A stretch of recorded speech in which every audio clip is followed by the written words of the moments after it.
Welcome to the Music Ed Matters podcast. I'm your host, Dr. Emily Williams Birch, and this podcast, it exists for you. Whether you're a music lover, an educator, a choir member, each week we bring guests to the show to help explore what matters in music.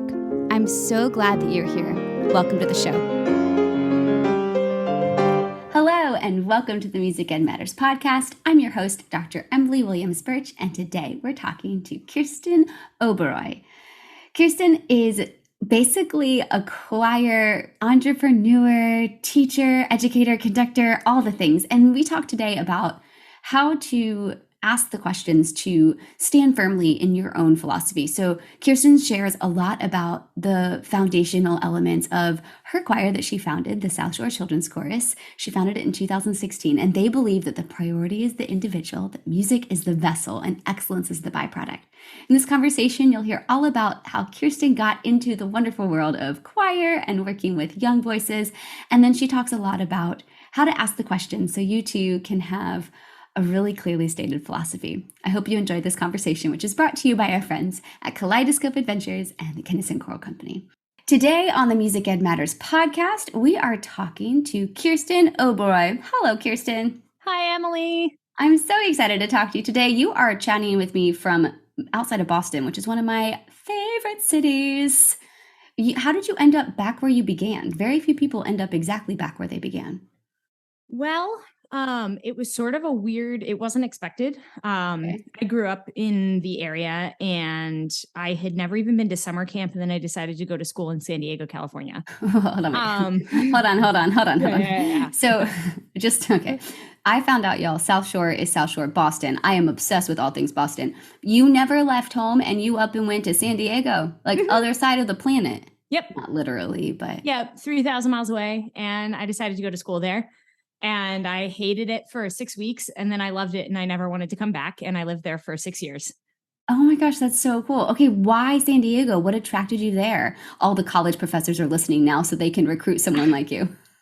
Well, number one, I didn't really want to go anywhere around here. I got into a couple of schools, but I really wanted a fresh start. Both of my parents were music educators, and I was like, I think I want to do music, but I wonder if I can do it without being the daughter of. Mm-hmm. And so cool. I was like, all right, I guess I'll go somewhere where I don't know anybody, but at least it's sunny. So Was it sunny the whole time? It was beautiful. It was gorgeous. It was awesome. And I loved it. And it was a huge turning point for me to just like literally show up in an entirely brand new place where I literally knew absolutely no one. And just sort of reinvent myself. And it turns out, yes, I can do the thing without being the daughter of. That's awesome to find out. Okay, but you got your degree in composition. I did. There was a really long part of my journey where I basically said the last thing I'm ever going to do is become a public school music educator. Never say those words out loud. But my mom was a public school music educator for 30 years. And I was like, I'm not going to do it. No way. So I went as a music major, but my goal at 18 was that I was going to study music. And then I was going to go into musical theater and I was going to music direct musical theater and conduct national tours of Broadway shows. I was like, this is what I'm going to do. Yeah. I was like, I'm going to travel. And then I got to school and I like started singing in the chamber choir. And I was like, oh, this is kind of fun. I enjoy this a lot. And then somebody found that I was writing a musical at the time. And I was like, and they were like, oh, you can write music? I was like, yeah, you just sit down and then you make the notes go. Sound like a real composer. Doesn't happen for all of us, just FYI. And I didn't know that. I didn't know that wasn't how people normally worked. I was like, well, I mean, if you can sing it, you can write it. Like, it's just how you just make up how it goes. And then you just write it down. It's just like making sentences, except it's in singing and music. And the composition professor was like, no, how about you be a music composition major? And I'm also a huge theory buff. I'm a wicked big theory nerd. And composition at the small school I went to was like the only degree that you had to take all of the music theory classes. And I was like, I want to do that. Like, I'll figure out the education. Like, if I end up in education, that's fine. I can like figure that part out. But like, I want to like learn all about music theory. And I did. And I love music theory. I'm such a nerd about it.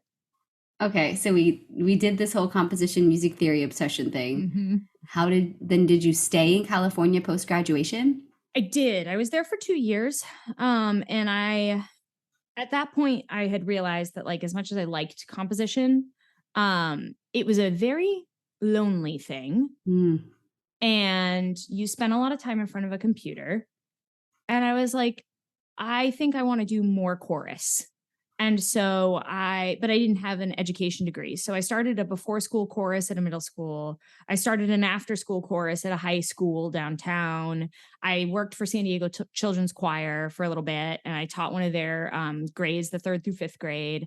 I was singing professionally. I had a church job. I was like just doing the freelance life, and I was just singing and doing chorus any way I could. And singing in my professional choir was where I met my now husband. And he was in San Diego, but originally from Rhode Island. So, we just sort of met in San Diego, and we're like, oh, you're from the East Coast, but here, and you're crazy and really like choral music, and you're crazy and really like choral music. And then now is now. Okay. That's pretty much the story, but yeah, I did a lot of stuff. I taught in school, my second year of teaching in San Diego, and I taught a show choir, which was, SoCal show choir, except my school that I worked at did not have a parent group raising $60,000 with a tour bus. And it was like the one in the area that didn't, right by the border, down in Chula Vista, California. And it was really fun. But then that spring, my then boyfriend, now husband, was like, I think I'm going to get my doctorate in choral conducting. And he got into BU, Boston University. And I was like, well, I guess we go back home now. Awesome. And then we ended up back here, and we've been around here ever since. Okay, so we're going to get to how you started your choir, but what's your husband doing now? Is he done with school? He's done with school. And he's actually taking a awesome new path where he's really getting into composing. And I know this is what we do, but he's doing composing right now. And he's writing a musical, which is really exciting. He just got a huge grant, and it's going to have a producer's production with a theater company in New York City in March, which is really exciting. So we're doing that too. And he's releasing an album, I think beginning of next year. There's always crazy things going on in my house. That is so much fun. Okay, That's kind of full circle, but in a whole new way, like full circle with like a new leaf growing or something. Yeah. Okay, so he's in grad school. You founded your choir in 2016. Tell us the story of how all that happened. So summer of 2015, we went to go move back to the East Coast and to Boston. And I was looking for a job because I was like, I have no job and I have no license to teach, so I don't know what I'm going to do. And then I anxiety sing, by the way. When I think or remember anxiety, I just sing it away and it disappears out the window. But I got a job. I applied for a bunch of different jobs, and I got a job as the artistic director of a children's choir in Boston. That was like a pretty big deal. I was like 24, I think, 25. And it was grades 5 through 8.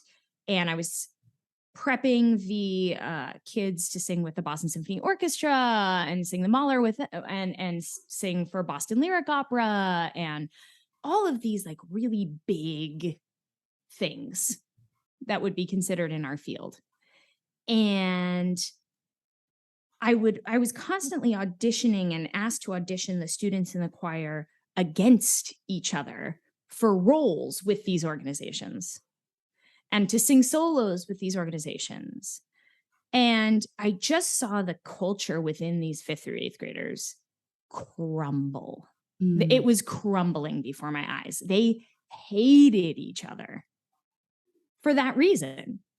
They, and for me, I was like, this just, I don't think this is really, I was there for 3 months. And it was, to this date, the most I've gotten paid in a year. It was my highest paying gig. And I was like, this is not what I want to do. This is not who I am. This is not how I teach. I don't know how I teach. I'm 24, but this isn't it. So I started in September of 2015. I ended in November of 2015.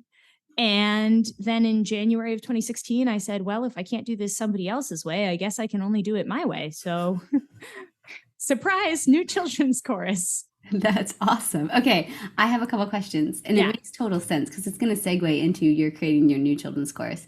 So you said that as a choir, y'all believe that the priority is the individual, that music is the vessel, and excellence is the byproduct of all of that.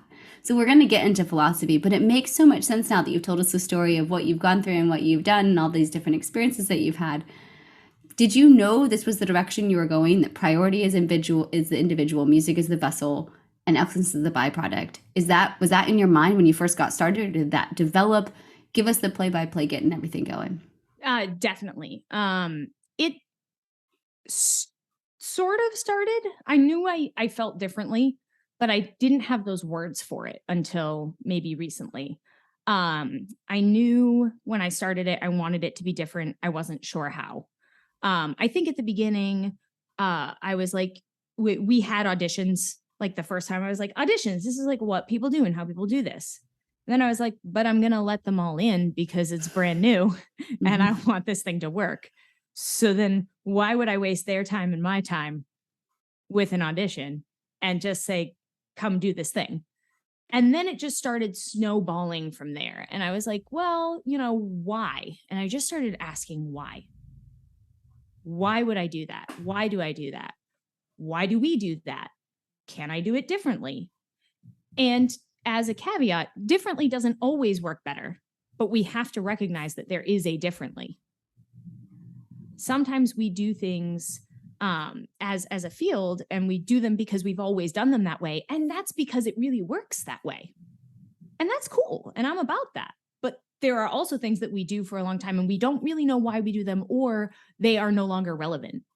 And we have to kind of move past that. So I just started asking questions, and then I started attracting people.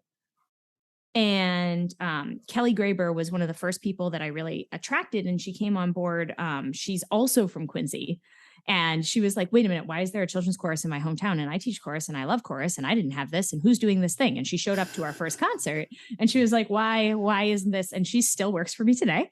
That's awesome. And she's a specialist with young voices, so kindergarten through second grade.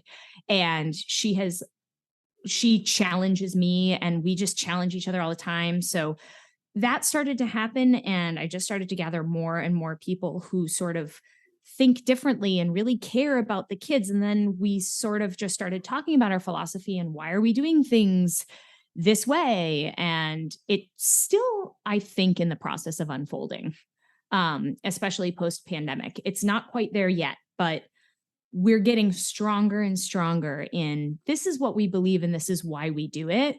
And that brand and that message is getting easier and easier. And then I'm doing a lot of research on marketing and branding and like reading about how to do that. And we're really thinking about the words we're using and how to make it accessible that way. So I'm not using the word ensembles anymore. I'm using classes. And I'm not using the word conductors as much as I am teachers, and just trying to really use the right language to go with that. But I think, to go back to answer your question, it didn't start that way, but it's been this beautiful unfolding of the past 7 years, 7 years, that now it's getting really, the center of the dart. It's getting really pinpointy, and it's really fun to see people really coming behind that. The key is asking questions. I think that's such a great piece to take away from your experiences. Why am I doing this? Is it because everyone's always done it, or I've always done it that way? And how can we do it differently? This is why I'm so excited to hear your story, because I don't believe in living by the ruler. I just love to question why it has to be that way. And that's great. My department chair calls me the great questioner, and that is okay with me. That is okay with me because of what you said. Different doesn't always mean it's going to work better, but the key is to ask questions. Absolutely. You have to know you have to at least see different paths, and then you can choose which one you want to take. But without questioning it, we never really move forward. Yeah, that's so good. So tell us a little bit about you gave me some things to ask you, like some cool talking points. We've talked a little bit about auditions. So now is it just y'all come sing? Like we do 3 open rehearsals for our community choir. None of them are auditions. We don't do auditions. Do you just say, okay, here's when we start, let's go? How do you start without auditions? I just put a registration online, and if you sign up, you can show up, and then we go from there. Perfect. Super easy. Yep. It's it's awesome. And people really can get behind that when it's little kids. Mm-hmm. I find that people really struggle with that when it's high school students, and I don't really know why. I don't get it. I think there's issues to that. Yeah, it's really interesting, and I love it so much because yes, it's a community high school choir, but I've got students who are the same age who come from a totally different experience level. And that's a perfect segue into that next question you gave me, which is how do you teach groups of students from different experience levels all together at the same time? So talk more about that. Oh my God, it's the most fun thing to do. It's so much fun because you have all of these students from different experience levels. You can really help them see beyond themselves. So I'll have students who are both juniors in high school, let's say, and one comes from a program where they're singing in their high school twice a day in 2 different choirs, and they also sing after school, and then they love choir so much that they come and sing with my choir too. Right? Mm-hmm. Amazing. We love it. Next to that person is someone their exact same age who maybe goes to like a vocational technical school where they don't have any music program at all. It's not even an option. And so at the beginning of every year, I look at my high school students at my ensemble and I say, okay, raise your hand if you have choir at school. Keep your hand up if you have choir more than once a day. About maybe like a third, a quarter, like actually have choir more than once a day. And then I say, okay, now raise your hand if it's not even an option at your school. And about a third of my choir will raise their hand. And first of all, the looks on the kids' faces that have choir twice a day are worth my whole organization just happening, right? Because they don't understand, they don't know that that kids don't have that option. And then I say, okay, look around at the people with their hands up that don't have choir at school. Are they any less worthy of this experience? Are they any less worthy because they go to this school to sing with us? And it's an easy answer. Absolutely not. They're totally worthy. And then all of a sudden you're building this camaraderie where there is really true understanding in young people that they come from different experiences, and that's cool.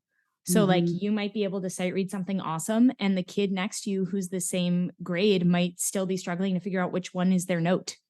And that's cool. That doesn't make them a bad person. It doesn't make them dumb. It just means that they have a different experience, and that's okay. Anyway, sorry. I get really soapboxy about that. Love it. Do you pair them up? Do they get a chance to work together? What else do you do to help even the playing field? One of the things that I talk about a lot with my students, and it's something I've talked about a lot this year, is I think there can be a really strong danger in, okay, I pair them up and I have this student who's really good and this student who doesn't know what they're doing, and I have them help each other. Instead, what I do is I tell them that it is their responsibility to know what's going on, and that this is a safe culture to ask the question. But if they don't ask the question, then we won't know that they don't know. Right? So I try and take them out of the culture of should. And what that does is it allows for those students that don't really know or understand or maybe have less experience. It allows them to advocate for themselves in a safe space where they know they won't get made fun of. So the other day, my co-conductor was conducting in rehearsal, and we were doing an activity where they had different voice parts were coming in at different times, and it was on the word glorie. And he was like, I just want you to say the word glo, so we could hear each individual out. entrance. So it would be glah, glah, glah. And one of my sopranos looked at me and said, I don't know what's happening. I don't know what's happening. Mm-hmm. And I said, cool, great, awesome. And I sat on the floor right in front of her and put my hand on her music and pointed with my finger to what was happening. And she was like, oh, okay, I get it now. Mm-hmm. And ultimately, she was comfortable in a room full of people to say, I don't understand. And that's what I try and impress upon them. What I try and impress upon my students is that this is a safe place to ask questions. We will never ridicule you for asking questions. I will always stop and take the time to answer your question. And it's your responsibility to get better. And that's where the leadership comes from. The leadership doesn't come from you've been doing this for a long time, so therefore you're a leader.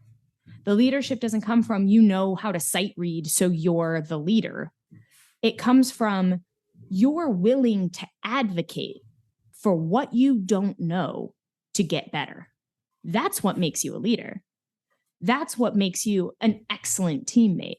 That's what means you're playing your best for us, because you do not accept not knowing, because you know the resources for you to get to that spot of knowing are right in the room with you, whether that be a peer, whether that be me, whether that be my colleagues. That's just a really important part of what we do, because I think it can be a really quick danger to say, you've had this experience, so now you're a leader.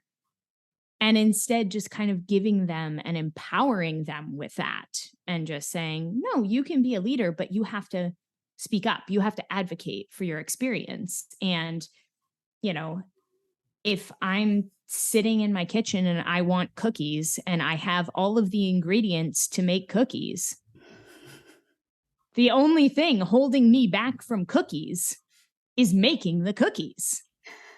That's a great analogy. Thank you. And that is one the kids would really understand. And it makes sense why you then talk about how non-audition doesn't have to equal not excellent.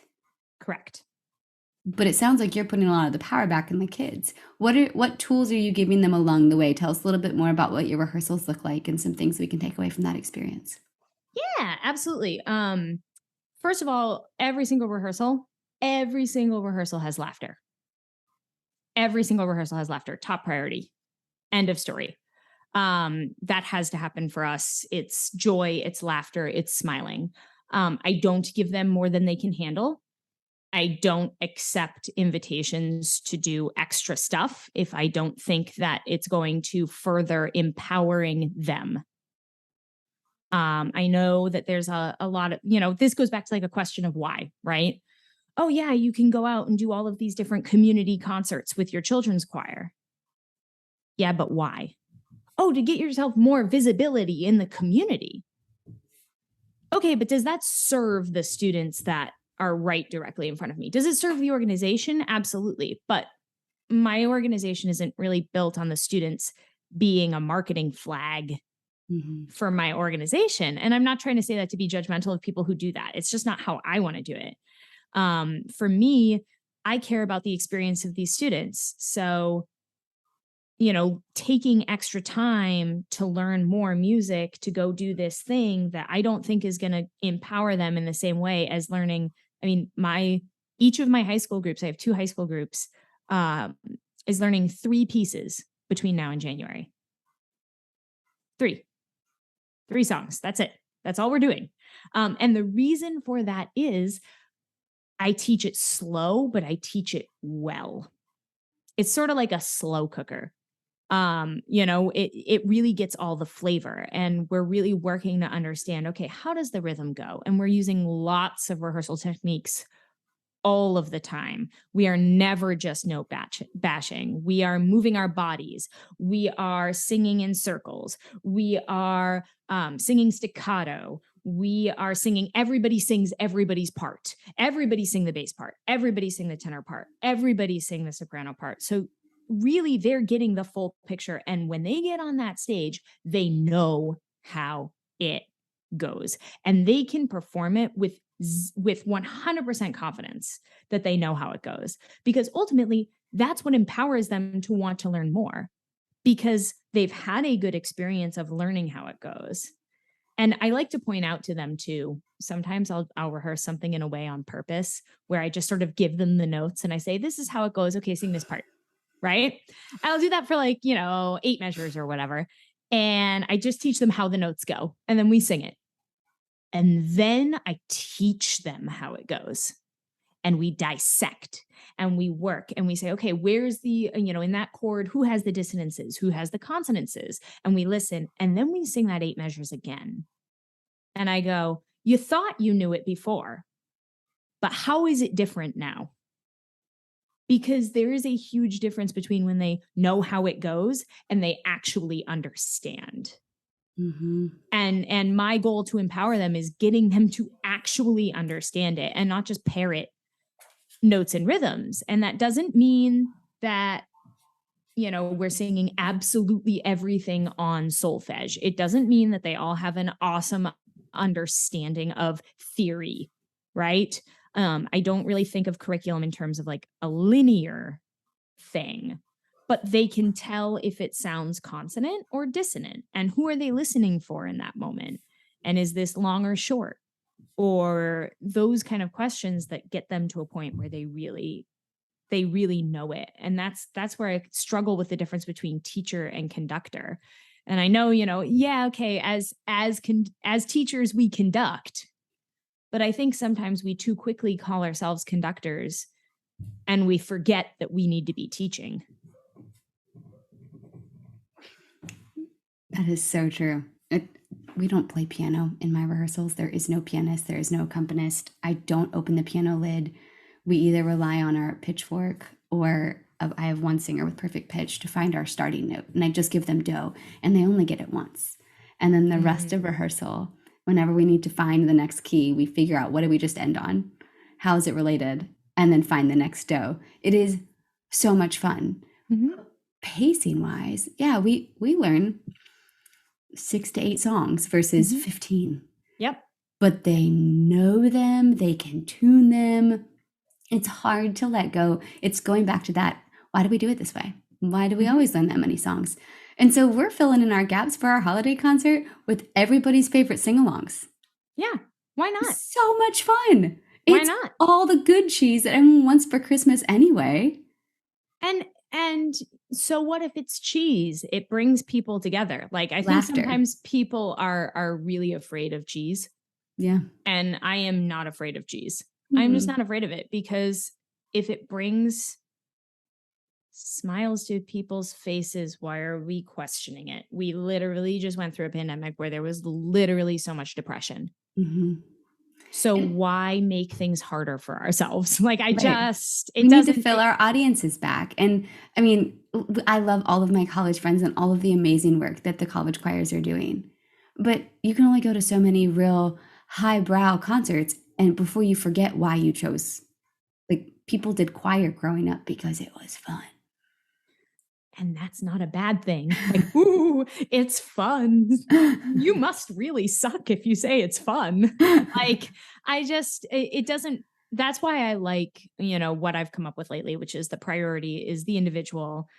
Music is the vessel by which we connect and inspire. And then excellence is the byproduct of that. Mm-hmm. Because I do think by serving the students individually, by saying, what do you need at this moment? And there was a little while in there that I was like, okay, maybe it can be both, maybe it can be people-centric and music-centric.